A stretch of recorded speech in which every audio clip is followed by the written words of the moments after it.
This is our formal Lab 3 lab report, absorbance and fluorescence using light to identify molecules by Group 2A.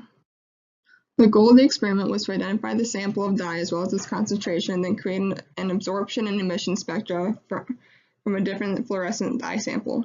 Our hypothesis was if we predict that the spectrometer works correctly, we will be able to properly identify the dye sample and create an accurate absorption and emission spectra from each dye sample. From the experiment, we found that the sample of dye was a Lepidus dye, and the concentration was 9.96 times 10 to the negative 6 molarity.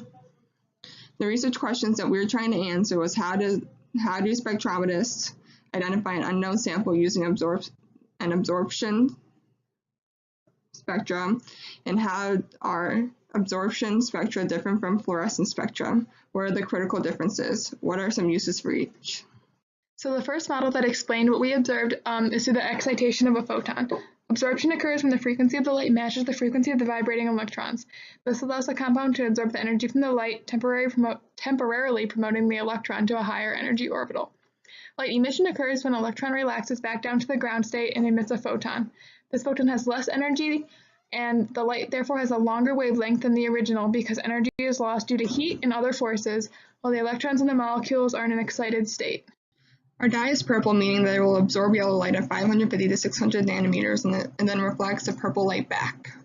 Okay, so in order to take the spectrophotometer readings, we had to set up the experiment using the equipment below. We aligned the flashlight with the cable and aimed the light through the cuvette with both touching the cuvette. This gave us a path length of 1 centimeter, which is the width of the cuvette. For the fluorescent dye, the light was perpendicular to the cable to minimize measuring the light that was transmitted and obtain only fluorescence. We recorded this output on the computer and then downloaded it as an Excel file so that we were able to subtract each dye trial from the water control to get the absorbance spectrum. Calculations can then be performed with the data.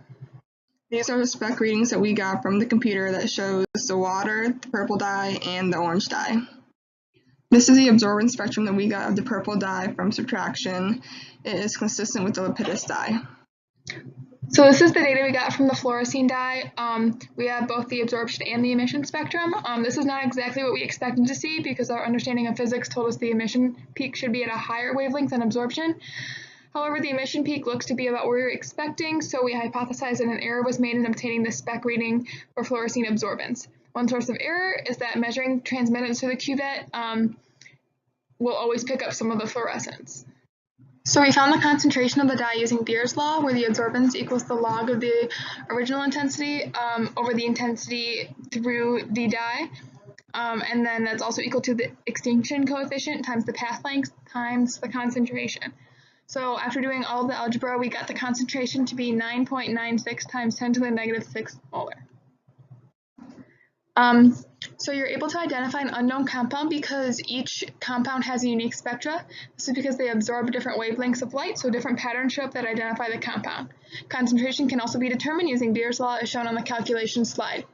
Thinking back to the fluorescence of molecules activity, the wavelength of an emitted photon has a larger wavelength than what is absorbed because it loses energy. When the photon is absorbed, the electrons are excited to a higher energy state. It then oscillates at a higher energy level and loses energy to heat and other forces, so it has less energy to emit, which results in a higher wavelength. Energy is still conserved within the system, but in different forms such as heat. The critical setup steps are detailed in the method section. However, the 90-degree angle is necessary when measuring fluorescence so that it does not pick up transmittance through the dye. From the experiment, it can be concluded that the unknown sample we were trying to identify was Lepidus dye, and its concentration was 9.96 times 10 to the negative 6 molar. We used Beer's law to determine the concentration because the concentration of a chemical solution is directly proportional to its absorbance of light based on the premise that a beam of light becomes weaker as it passes through a chemical solution. The absorbance and emission spectrum for the fluorescence dye was created, but there is an error in the data for the absorbance. Some potential flaws in the experiment was that not all outside light was blocked from entering the cuvette. The flashlight and optic cable were not secure, so there may have been some variability in the angle at which the light was applied.